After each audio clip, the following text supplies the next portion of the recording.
lounging, son. Oh, welcome to the Comic Lounge. Surprised hosting over there, Mario. I'm Ryan. And today we're talking about one of the books that I think both of us really like, one of the runs that we both really like. And that's The Black Mirror, which is Scott Snyder's run on Detective Comics before the New 52 back in 2010. Right, back when Dick Grayson was wearing the cowl. Yeah. I think Bruce was back at this point doing the Batman Incorporated stuff. So Dick had been Batman in comics, I think, for at least a couple years. Yeah. Right? Or at least a year and a half before Bruce even came back. Yeah, it was a couple. Yeah, I mean, the total length. He was Batman for a good 2-3 years. But then, yeah, eventually he came back. And yeah, this is when he's back and he's still being Batman. I guess they're both Batman at the same time. And yeah, I mean, I love this book. Reading it again during this time, because obviously this is October. Yeah. It's actually a really good horror book. It is. And I think we've talked about this before together, whether it's been on the podcast or on camera or on your podcast, The Comic Marauders, that Snyder's at his best when he's doing horror.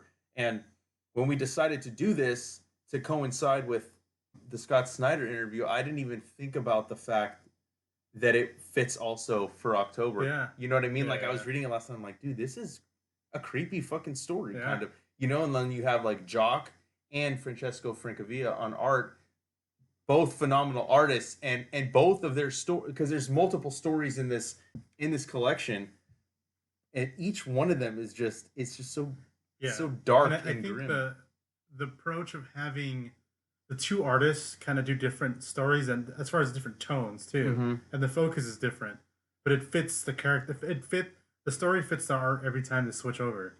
Yeah. It doesn't feel at all like when Jock's the main artist and then Francavilla is just like a fill-in artist for a couple issues. Mm-hmm. It's not that at all. This is more like I have both of these at my disposal and I'm using them specifically for the story that we're telling. Right. Even in the final issue of the collection, they're both on that issue, Yeah. and it doesn't even feel jarring when you see it flip between art styles. Yeah. Because they are very different art styles. Yeah. The coloring is very different. Yeah. Too. I mean, yeah, we'll get into who did the coloring. But yeah, so we wanted to talk about this. Mario has the Absolute Edition, so we figured why not go through this. We love hardcover formats. We love the Absolute Editions that DC puts out. I think they're some of the best collections in terms of like what you're getting for your money. So let's jump in, dude. So written by obviously Scott Snyder. Like we said, Jock and Francavilla are the artists. David Barron and Francavilla are the colors. David Barron obviously is who colors Jock's art. Jared K. Fletcher, Sal Cipriano on letters. I love his art in here, dude, and I love the way, like within an issue of Jock's, he has those just full page spreads that are just like perfectly frame worthy pieces. There's a lot of pages that are just interior art that look like posters. Yeah, or that look like covers. Yeah, and it's the way he does this Batman where he's like the boogeyman, and then like it really works. And it fits the tone because it's kind of like a horror book. Mm-hmm. Where Batman's also kind of a boogeyman too, coming out of the shadows and shit. So here's a little bit of a recap of what's been going on. Kind of what we talked about before. So something like this is a really example. I love that cover. I like the intro because it starts off immediately with a monster, like a monster of the week. Like you almost feel like this is an episode, but this is the introductory episode to the season. Yeah. Where this is just the first monster that's just kind of a throwaway, which is this kid that mutates into this monster that attacks the swim team. Fucking look at this. Yeah, it's crazy too. It's so graphic. Like you don't think of this in a Batman book. No. Like if I took away all this lettering and you flip this, the last book you would say, "Oh, it's a Batman comic." Book, yeah. You know what I mean? Like, and I love the first of all David Barron's color, the way he colors blood. It almost looks like you could touch the page and you get blood on your finger. Yeah. Or his coloring paired with Jock's art is a match made in heaven. I love when they collaborate. And their first collaboration was actually the Green Arrow Year One, which is the first time they worked together. Yeah, and so this is interesting dialogue too, where you're setting up this idea that Dick's dealing with the fact that he's kind of taking over the main Batman, at least in Gotham. He's Gotham's Batman. Like Gotham's Batman. Batman Incorporated is worldwide. Out and about doing some other stuff, but he's kind of taking the mantle here. and he doesn't feel at home. Like it still feels like it's kind of shoes that don't belong to him. Right, he's in a penthouse, nothing like it's all empty, and so it really plays into the fact that he's kind of like a nomad. Like he's always on the move. He never really plants himself, and that's I think a theme that has always been a factor in with Dick Grayson. You know, and But I like that. I also like that there's always this kind of like this looming presence throughout the whole book of something's coming. Yeah, So with this one, you have this. They're just there for some reason. There's not really a reason it's why like they're that there. other bird that we see later on too. Yeah, but it's just this. There's this constant feel of dread. Yeah. And like looming presence of something bad is coming. Right. I mean, they're vultures. Yeah. They're vultures kind of like circle. Yeah, they're usually when you say vultures, I mean there's something's dead there. Right. And here they're just sitting there, just staring at them Look at in that, this dude. penthouse. Look at the close up of the vulture's Yeah. eye, dude. Like who fuck? It's really cool. This is one of my favorite scenes in the whole book. This is one of the things, and you know what? And I for every time I read this for some reason, because I gloss over that time period of Batman because that was a time where like I've talked about my dark times, so I forget a little bit about this in the Batman Incorporated stuff because I actually wasn't reading. I have the first two single issues of this run, and then I don't have any more, and that's when I had my break from comics for a little bit. So. Yeah. When I went back, I didn't pick up everything. I picked up. This is the only one from that era that I picked up for stories. Yeah. So I forget that Bruce and like with the Batman Incorporated built this fucking lab Yeah. for the Gotham Police Department and stuff. And But what I like about this the most is that you're moving the plot forward. They're analyzing something. You're introducing the fact that there's this crime lab. But I like this exchange where within just like a few panels, you use the continuity to layer on kind of this emotional weight to it. Because I like this exchange back here when he says like he calls him Mr. Grayson, and he tells him like, "Look, call me Dick. Like you've known me my whole life. Like you drove me to my high school prom." yeah. But I love this. Commissioner Gordon tries to draw this line of like, as much as I know you, like our relationship is complicated. Well, look at that. Actually, I drove my Yeah. daughter. You just happen to be in the car. Yeah, It's but like, it's, dang. he's drawing this line where it's like, we're not family, but Right, we know right. each other, but it's just it kind of creates. It goes back to like a really complicated relationship because as you go on, you also kind of you start seeing that Gordon kind of knows what's happening. He knows who he is. He knows why this is here. Because I like that toward the end, there's that bit where he's like, I wanted to thank you. He's like, oh, it's fine. No, thank you for everything. Yeah, I know. I've always liked that. He knows what's happening. I know. I've always liked that thing about Gordon. They've always kind of like, and Snyder really plays into that. That like Gordon's not a fucking idiot. Like I would be ashamed if Gordon didn't know. Yeah. That Or Bruce just Wayne- to think about the continuity of like, there's this guy that shows up and he's Batman, Mhm. and then there's other rich guy who just adopted this other kid, Right. and now all of a sudden the other guy has another partner, huh?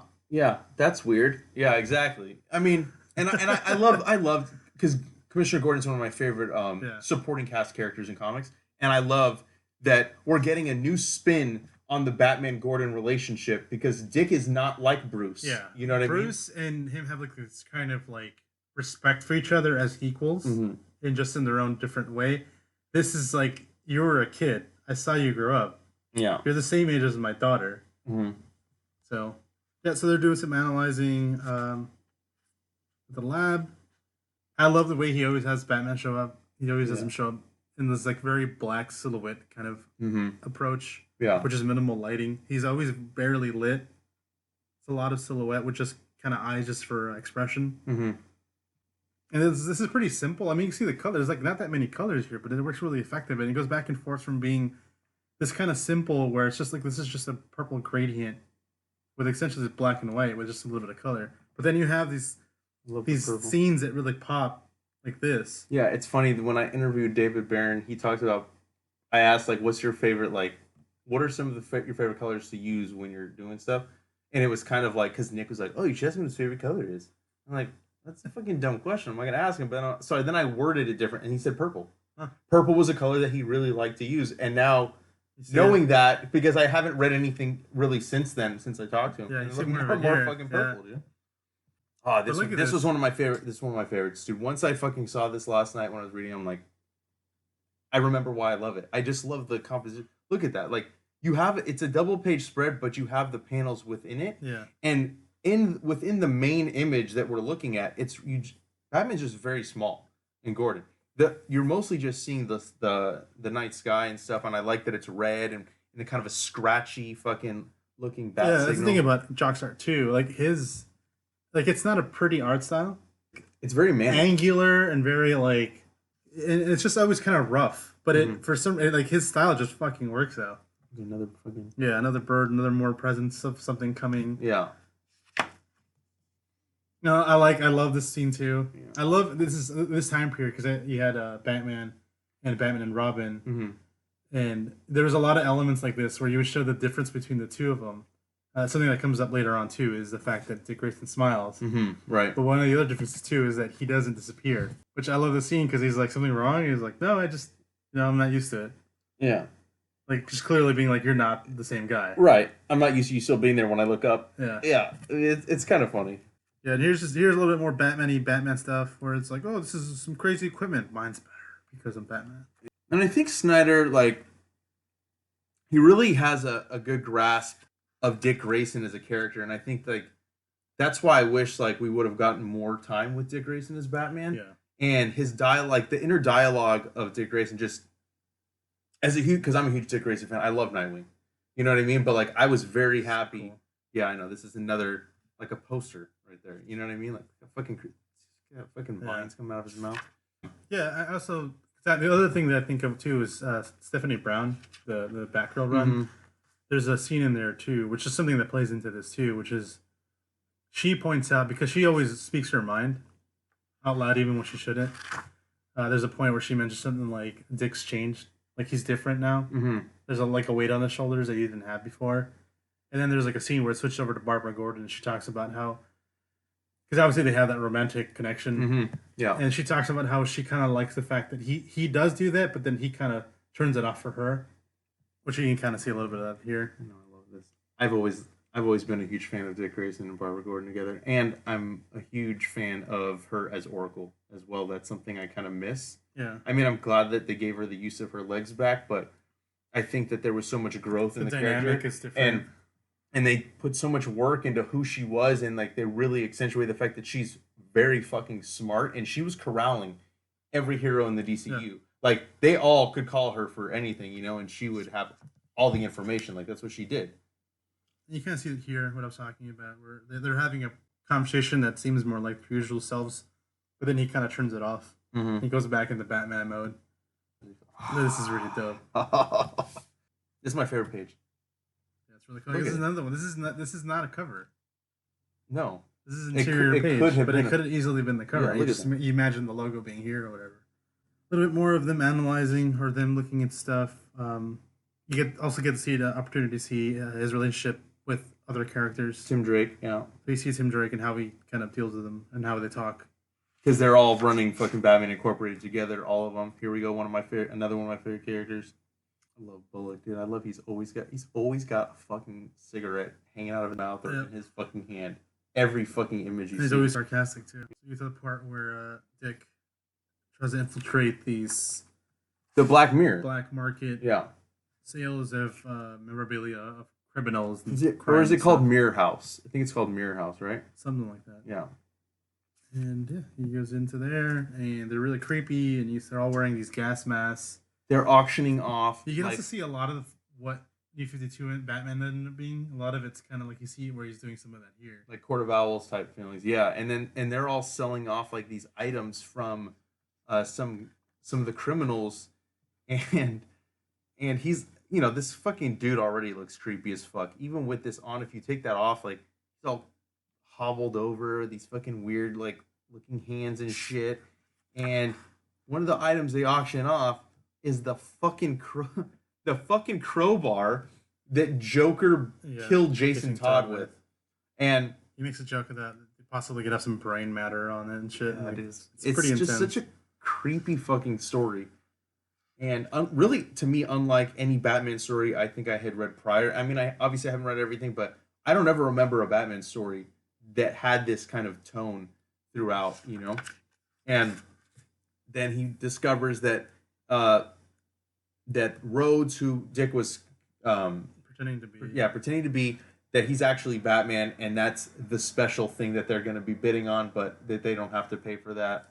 Love this. Yeah. Too, like this is what Dick is seeing because of the gas that they fucking so they give flood him into the room. his mask doesn't work. Right. And they reveal that they know that. So he takes off, tries to escape. I like how he takes the crowbar. He takes a crowbar and he starts using it to take off. Yeah. Then he manages to get away, jumps off.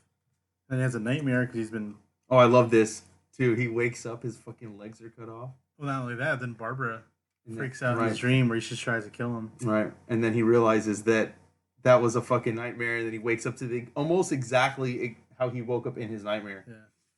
Obviously, he fucking stops the guy. All the fucking shit that they were auctioning off falls out, and that guy fucking ends up using an old man-bat serum to kind of fight off Batman.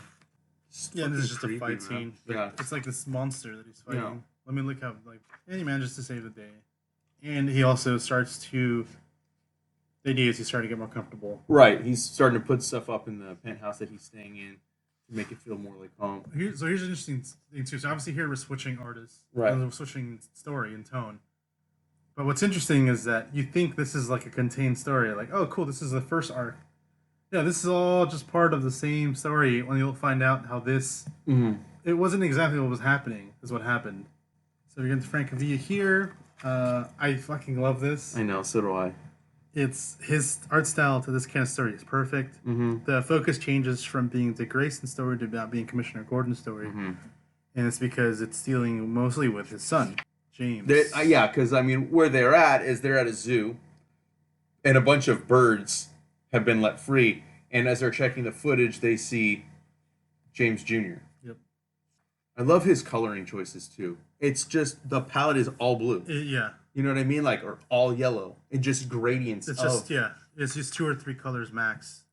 Like here it's yellow, orange, and red. Which kind of elevates the tension of what you're seeing. And then it reminds you a lot of Sean Phillips. They have a similar style. But still Francavilla's got his own particular approach to it, but they're similar.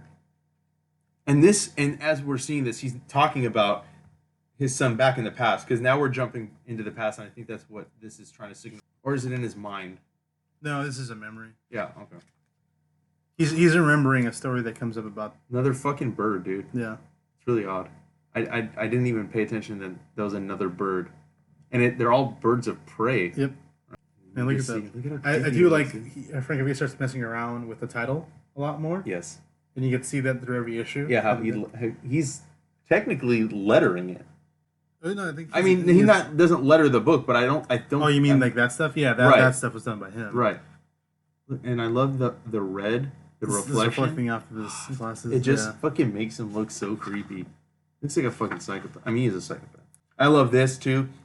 This scene is where we talked about my favorite page in the book when Batman's jumping out. So it literally leads in from that. So the story is overlapping with the previous arc. This one's like, meanwhile, this is what Gordon was doing. Yep, and here they're talking about his being back. Right, because Barbara fucking and they're talking about an old case. You know, Barbara's friend as a kid had gone missing, which we end up seeing, and she just knows that James is evil. But you know, obviously, Commissioner Gordon, he wants to hold out hope. You know what I mean? Like, as much as he knows the kid is fucking psychopath, it's his son. I don't know how you could still fucking. So the bulk of the story here is that whether or not he's been changed, because the idea is that he's been on medication, comes back to Gotham, he's doing better now. He's more acclimated to being around people. Right, he's taking those pills. Yeah, which is where we learn here because he finally fucking. Yeah, and you can see here. There's another one of these pages. That coloring is fucking gorgeous. I know this book is just perfect. You know what I mean? Like, it's such a great Batman story, and we talked about this on our episode of Essential Batman Stories. Yeah. It's so unlike many Batman stories, but I think that's why I put it on the list, and I recommend it to people all the time. I know you joke around saying I always recommend Batman Hush, but this, in my opinion, it has to be in the top 5 Batman stories of at least the last 30 years. I think this is Snyder's best. This is a cool scene where he jokes about having killed that guy in the bathroom. Yeah. So Gordon gets up and checks to make sure it's just water. Yeah. And sewers. I love his composition of the angles he uses too, because look, the sewer's straight, and then you turn, and like you're turning with fucking Batman. It's very cinematic. Yeah. And I love that because Tim Drake's my favorite Robin, so I love that Snyder definitely had him included in this as well. He's still tripping out on that Yeah, chemical that he's been exposed right. to, but it's Coming for you, Dickie, going to eat you up, eat you till there's nothing left. Yeah, that's creepy as fuck, dude. This is a fucking horror. This is a horror book. This is Batman as a horror book. whale, and it's pretty cool. Fucking spider, dude, and the reflection in each of its eyes. Yeah, and here's another one of these. Yep. And you know what? Hold on. His covers too kind of have that like old school vibe to them too. You know what I mean? Like they have like an old pulpy feel. Yeah, well, that's right. As opposed to Jock's covers, which are just very like striking and very Let's say it reminds you like Sean Phillips. Like a lot of this reminds you of something that Sean Phillips would do.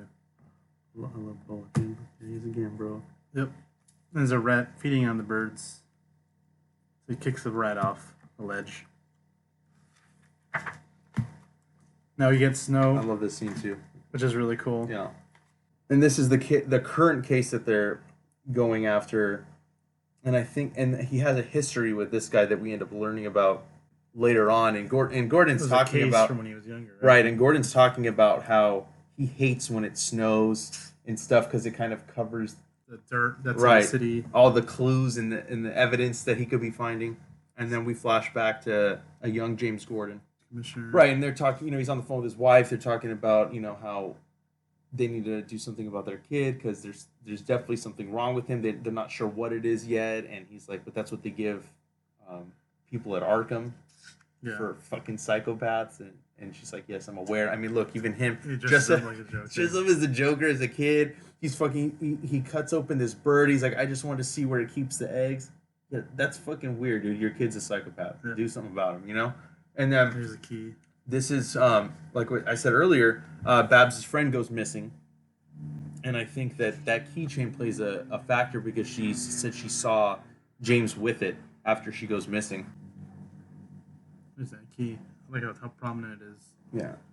So this is just playing out the story. It's playing out the backstory of the girl going missing at the same time as he's following this other guy, which is also a backstory. Right. A flashback to when Gordon was younger. This is when he's missing. This is when he confronts the guy. So they kind of switch back and forth to the two stories. And he says that he doesn't know what he's talking about. And yeah, he's like going through the signs. He's like, "How'd you open it?" An old knife. And they highlight. You notice that the knife is like italics and bold. And then he confronts the other guy here. Pulls a Batman and shit where he's holding off a fucking ladder. Yeah, and he talks about how he came up to Gordon's son years ago, and he gave him the chills. Like. The kid freaked this grown man freaked him out, dude, because of how weird he was. And then Batman shows up and kind of stops Commissioner Gordon from going too far. And you get more of that. I love this. He's just walking away. Yeah. It's a great fucking. And this one basically this arc, without going too much into it, it kind of talks about Tony Fats Zuko's daughter, and Zuko's the guy that killed Dick's parents. Yep. That dude. This is Corey. Jock. So basically, okay. So I was talking about Tony Fazzuco's daughter, who's the main character. I know this is just great panel structure right here. But like you're seeing an orca whale that landed in the bank, in the lobby, which is Zuko's daughter is running, and so, she's an upstanding citizen and all that and stuff, and that's her friend that was in the fucking whale when Dick was examining it in that lab that we saw in the beginning of the book. And I think it's interesting because she really plays it off like that she doesn't understand what's going on, but then we see that she had a lot to do. Yeah, this story is that it's about Dick. He's dealing with the fact that it's the family of the person that killed his parents. Right. It's someone who's supposedly clean, trying to get out of it, but also he's getting played, and a lot of it's also that he's a bit of a softie. And that's kind of the point of the story, too, that it is kind of a theme throughout the book, is that he's nicer.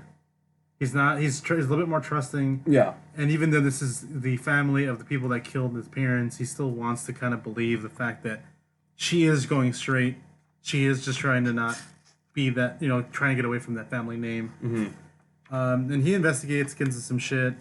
He goes and finds out a car dealer that's got some enhancements. And thinks he's gonna kill him, and that's the final called page. The Roadrunner. Yeah.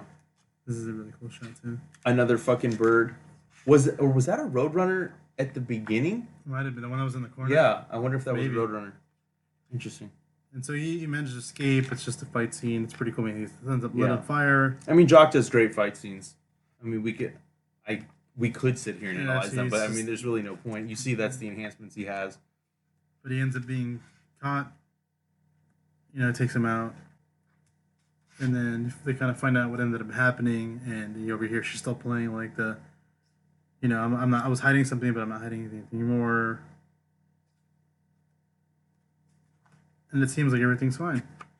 A lot of blues and greens, more purples in here. I love the color palette that David Barron uses for this story too. Yeah.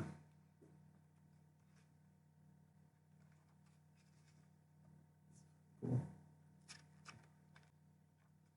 I like this character. I don't think we've ever seen him before. They end up putting him in the water with another workout. Basically, Zuko's daughter is kind of pitting him against both of these, the Roadrunner and Tiger Shark, to kind of... Yeah. So the way it happens though is interesting because at one point, Barbara asks Dick, "Can you meet my brother?" Mostly so I can. Gordon see. does. Was it was Gordon? Go- it was I thought it was Go- no, Barbara. it was Gordon. So yeah, they just asked him, "Can you see him? Can you meet him? Can you Because you'll be objective. gauge?" Yeah, because you're a nice guy. You'll be objective. You're not, trying to prove one or the other. Mm-hmm. And I like it because it ties back in. So he meets with him. They have a conversation, and through the conversation, he ends up realizing kind of what through the words that they're saying, and he kind of takes off abruptly because he realizes that, oh, she didn't change. Mm-hmm. She was just using me to bait me into taking care of these two other people that were technically were harassing her and were kind of getting in the way, but they're also getting out of her way to whatever the hell she's doing. Mm-hmm. So he goes back from there to confront her, kind of being like, "Oh yeah, I see it now. I see what you were doing," and I like that bit at the end. Good night, Miss Zuko. It's Miss Branch, like that's what I said. So just to make sure he digs it in. I know, I love it. Like I know what you're doing. I love Dick Grayson. And this is and then that again another one that could easily been a cover. Mm-hmm. And this is where it really takes off. So this Yeah. is really where it really goes going, and this reveal was awesome. So it turns out that James had been one of the guys he knew when he was younger. He had captured him and he was torturing him in his basement. Looking eyes cut out, arms, legs cut off, the jaw is removed. Yep. The bottom half of his jaw. This is fucking creepy as fuck, dude. He got a saw in his hand, ready to go at it again. And then we return to Francesco Francavilla's art. And so now it's more. Now you got the Joker involved. He's being held here, which is this lead up here where it's a scene where he's being taken away, and also then going back and forth to Jim Gordon doing different things, but it's playing back and forth. Mm-hmm. And then we go back to it at some point. He's talking to Barbara about the medication. He wants not to sure it works. believe, Right. but he's not entirely sure that he's telling the truth. And then we cut back to that to the Joker being taken away, and he manages to know something, and then the doctor touches him, and then he gets infected by that Joker gas. Because it's in his skin. Yep, it's completely just coming out of his skin because he's got so much of it in his body. Mm-hmm.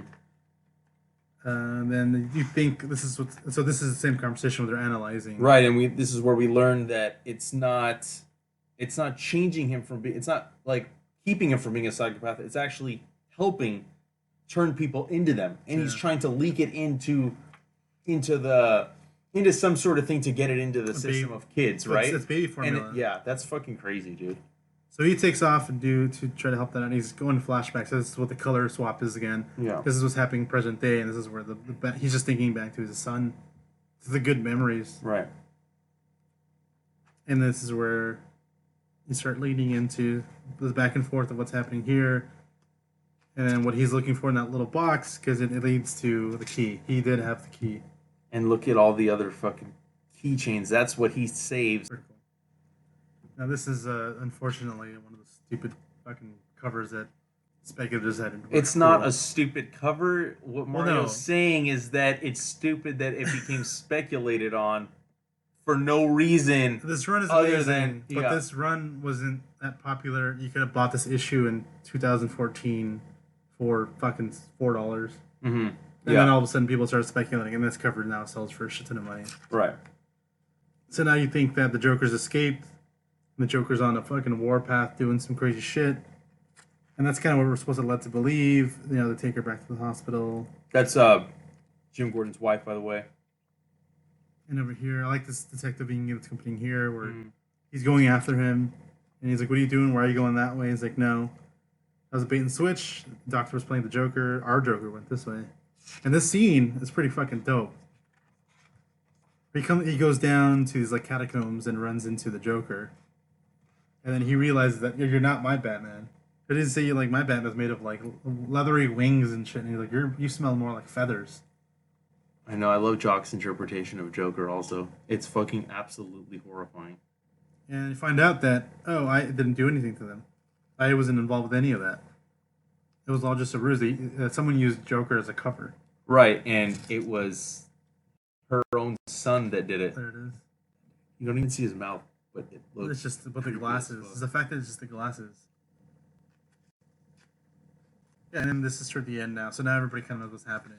Right. This is a pretty cool panel too. Yeah, I love this. So everybody knows what's happening. Barbara's missing. They found the wheelchair sitting outside with blood on it. Now everybody's kind of on the same page, knowing what's actually happening. Mm-hmm. Here's a conversation between James and Barbara. Oh, I know. I love this. Which I do like the back and forth. I know, like that could almost be shit. like it's almost like he's her arch enemy, kind of. You know what I mean? Like this, he could have been in an ongoing series with her. Yeah. This would have been her adversary, and it would have created so. I think it would have been really interesting too, because to create that drama of like your own brother, and you have to fight him. Yeah. You know what I mean? Like I think that would have been a very interesting thing for them to do. And he kind of talks about how he was bullied as a kid and stuff, and she talks about how he tried to slash this girl in an alley, and he fucking put razor blades on a fucking matchbox. Well, he was saying is you just flipped out. Yeah, he's crazy. Like as fuck. someone would push me, like me, Barbara, and you would flip out. Mm-hmm. Like instead of like, yeah, you're right. The person was being a bully. Yeah. But instead of just like telling him to fuck off, your response was, "Let me slice him in the throat." Right. Like, no, that's fucking crazy. And then look at that, dude. As he's talking to her, and she doesn't even know because she's got no feeling. Yeah. He fucking stabbed her fucking heart. Dude's crazy as fuck. Yep. It's just so like, it's fucking hardcore, dude. Like, if you really like think about it, it's also really intense because, you know, if you read it in one sitting, and even if you read it in a single issues, it's building up to this the whole time. Yeah. Because this was all a plot that he had created since the beginning to move everything forward. And this took place in over a year. Yeah. Like if you're reading it monthly, like this was like played out like. So he's trying to find Barbara. He ends up getting control of her communication with him. I like that he also knows that he's Dick too. Right. He just calls it out too. Well, He doesn't even try to play it off. He's just straight. He's like, I know who you are. So this is backstory to him, kind of why he came back to Gotham, why he actually came back to Gotham. Right. The thing about him actually trying out the medicine, and then being revealing it did work. Yeah, it was starting to work. Right. But it made me, instead of helping me, it actually realized that I don't want this. Right. Which is fucking. I like this bit a lot too, where this is something that's kind of perpetually at this moment in time a theme, even in Batman and Robin and stuff, which is that unlike Bruce, Dick smiles when he's Batman because he enjoys swinging around and he enjoys just being out and about. Right. And that's the thing that ends up leading James to realizing that wasn't Bruce, that was Dick. Which says that he knew it was Bruce back then, and he's known it was Bruce Wayne under the cowl. Yep, but he doesn't care. Right, and it's crazy. Any of that, yeah. So this is not him revealing the plot overall, from the beginning to the very beginning that we saw them at the zoo, releasing the birds that he paid off some kids to do it, leading to all the stuff, and he was actually the one that helped Dick get rescued from that black house mirror, whatever it was called, auction house. And this has all been his plan. Then Barbara escaped, though. He's trying to find her. And see, this is what I was saying. Look at how the art style changes. But it's not even that jarring. And I don't even really understand why. Why did you have Jock jump into this scene? You know? Like, there's really no rhyme or reason for it. But I love how she fucking just takes the fucking goddamn knife, dude, and just jams it in his fucking eye. Yeah. Barbara's a badass. Yeah. Get And that, then dude. this is, It's like his eyeballs like going down. Oh my god, dude. but then Dick shows up just in time, punches him in the fucking face, saves her. He disappears. And there, dude, look at that. He's like, it's creepy, dude. Like, all you see. Well, is they his make little Batman cheek. look kind of. He makes him look kind of creepy. Yeah. And then you see that he manages to leave somehow, even though he had a fucking knife in his eye. But then there's this confrontation. Yep. Commissioner Gordon has to shoot his own son. Falls off. And then he's saying, Dad, and he says, nope, not this time. I told you, not this time. I'm not letting you go. But he means that not letting you get away. Mm-hmm. And then they close up the lab here. And this is the part I was telling you in the beginning. I mean, thank you. On all fronts, yeah. Wink, wink, nod, nod. I know what happened. I know who you are. And they're just kind of reminiscing, talking about the city, about how cruel it is, and how they don't even know because James Jr. like he's like they couldn't find any traces of it in the formula, so he could have either not done it or he could have done it months ago. Like they don't know, and then just this last images of a baby staring at you, which just fucking makes it even creepier, and that's just the end, and it never gets touched on again. Yeah, and that's one of the things that sucks is that I wish this would have gone longer. This run should have been longer. I mean, we do get New 52 Batman by Snyder, but it's not the same. These are just some of the fucking cover sketches. That's really cool. Yeah. It's one of my favorite things about these kind of like special like I books said, like the absolutes, you get the alternate covers, you get some process shots, you get some thumbnails. Very cool, dude. Yeah, it's this one you get to see kind of like a rough pencils. That's more of a layout, and then the pencils, and then it actually fully colored. Here's actual shots of the actual pages. Very cool, dude. More page layouts. Yeah, this is all rough layouts. They're pretty spot on to what ended up being. Exactly. Just slightly different. Yep. And that's Black Mirror. Yeah. So if you haven't checked this out, make sure you. It's not hard to find. It's in print. That's one thing DC does well is they usually keep their stories in print for a long time, unless it's like some small character or some book that just really. I mean, they even print stuff that really sucks and keep those in print. So definitely go out and read this. It's definitely both of our favorite Batman stories, and arguably one of the best in the last, I'd say, 30 to 35 years. And if you're not following us, make sure you follow us on Facebook, Twitter, and Instagram at The Comic Lounge. You can also leave your comments or suggestions down below or email us at thecomicloungepod@gmail.com. Make sure you hit the subscribe button and the bell icon so you're notified every time a new episode goes up. And we also have an audio podcast on Podbean, Spotify, iTunes. Make sure you subscribe there as well. And on that note, we're out.